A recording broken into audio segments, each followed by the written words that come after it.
Welcome to Listertainment. Today we'll be seeing some guys win the fight, and instead of winning with dignity, they just outright clowned on their opponents, making the loss hurt even more.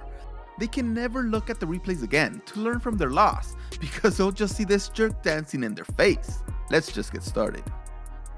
Marcelo Rojo had one of the hardest knockouts you will ever see. It's like he dropped a freaking anvil on this poor guy, just like the Roadrunner on the Coyote. It's like his freaking fist weighed 50 pounds, and he just dropped this guy with not much reaction. But then the celebration he does is probably the weirdest I've ever seen.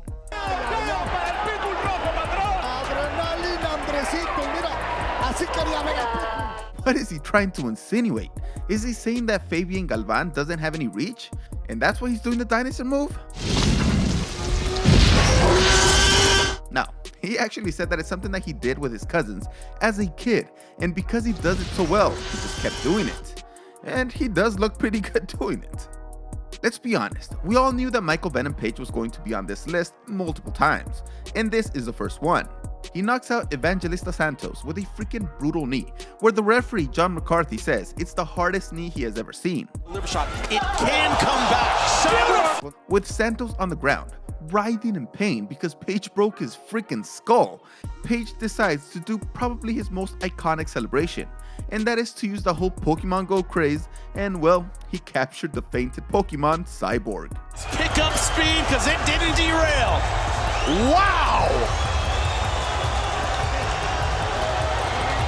Obviously, Page didn't know the extent of the damage, but when you see the doctor and so many people tending to your opponent, maybe save this celebration for the next fight.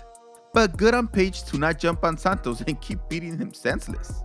If you happen to enjoy this video, please punch the crap out of that like button. Also, make sure to subscribe and turn on those post notifications. Paulo Costa was talking a whole lot of shit before his fight against the champion Israel Adesanya, saying that he was going to knock him out, and just trying to piss off Adesanya overall, like when he brought a white belt to the face-off. And he's going to go to the leg again. But then, during the actual fight, he couldn't back it up at all, getting knocked out by a sequence of punches that was hard to see. Knockdown for Adesanya! Concentrating to cover! Of course, Adesanya was going to try and get some revenge on him for all that trash talking. I mean, he had already taken revenge by dismantling Costa in front of everybody and knocking him out cold. But he wanted that little bit extra, so he went all video game mode and started humping the destroyed corpse of the once hype-trained Paulo Costa. I don't know if there's a more disrespectful thing you can do to a man after beating his ass. Gervonta Davis is a freaking strong fighter, knocking out many fighters in dramatic fashion, like when he knocked out Leo Santa Cruz.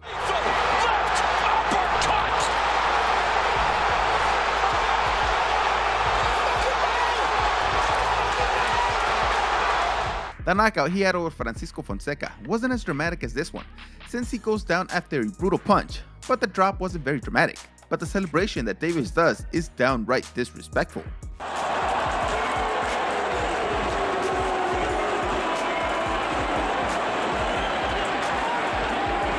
This guy starts imitating the fact that this guy is seriously knocked out by just copying him in pain.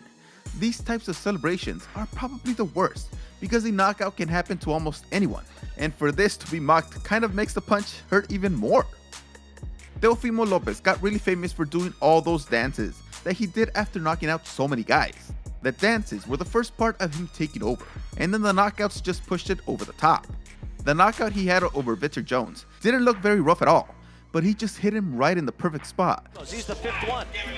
Oh, and then while this guy's on the ground, still having the chance to get up, he starts doing the Fortnite dance.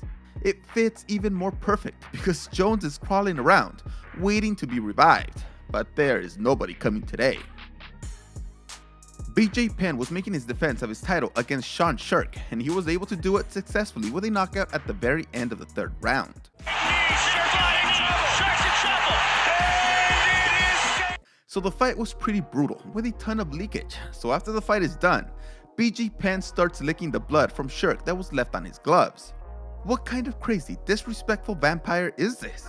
He then goes to Sherk, who is lying on the ground still trying to recover, and wipes his hand on his face in order to get more of the nice, rich, red juice that he needs so badly. I don't know what kind of adrenaline this guy was on, but it doesn't seem to be the normal kind. Misuro Hirota was on some kind of drugs, or just pure man juice. Well, that doesn't sound right.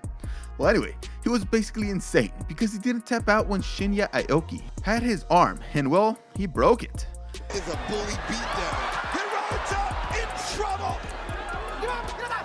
Aoki applying the pressure outside. Instead of Aoki being, I don't know, a little bit grossed out or sad that he broke his arm, he just started celebrating by yelling right into Hirota's face. Freaking Aoki, man, actually looked happy that he broke somebody's arm in a fight, flipping him off while he's just laying there. I don't know how Hirota isn't losing his damn mind right now.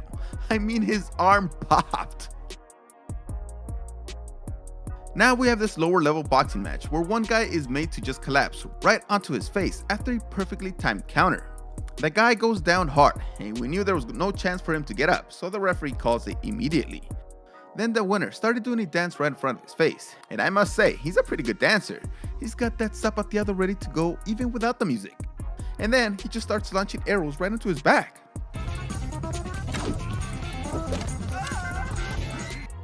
Now we have to have the fight that launched Jorge Masvidal's career into orbit, and that was the incredible fast knockout of another hype train in Ben Askren. The fight clock is brought to you by Modelo. Askren was coming in with an undefeated record, and he used mostly his wrestling skills to win, which are top notch, but his striking is freaking terrible. Masvidal studied Askren, and he had the perfect game plan since Askren is a one-dimensional fighter, and just timed him perfectly and blasted his head off. First, Masvidal went with a wrestling tap to 3, and you're out before he got pushed away.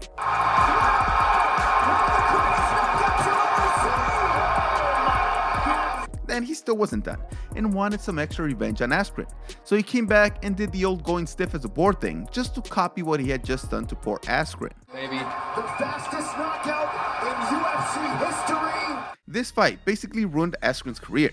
He fought again but lost to Maya, and let's not even go into how he lost to Jake Paul.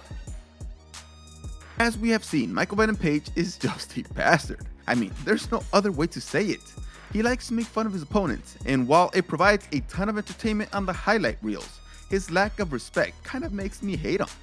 He again destroyed another man in Richard Kiley, and well, he decided to destroy his dignity as well. When I get home here for Big John, what he thinks, I was just gonna say, yeah. Big John will have an opinion about that. Page knew that he hit Kiley so well that there was no need to go and jump on him on the ground, so he just started copying his chicken legs. I have seen walk-off knockouts like Mark Hunt's, but never a mock-off knockout. Page is a really exciting fighter, but will it hurt him to be a little more respectful? Damn, man. The disrespect was on top of the fact that he pretended to take a selfie when he was beating Kiley earlier in the fight, and he lost a point because of it. Those punishing elbows there, they are finding a way through. Man, if you're gonna knock me out, at least let me lose with some dignity intact. Thanks for watching this video. See you next time.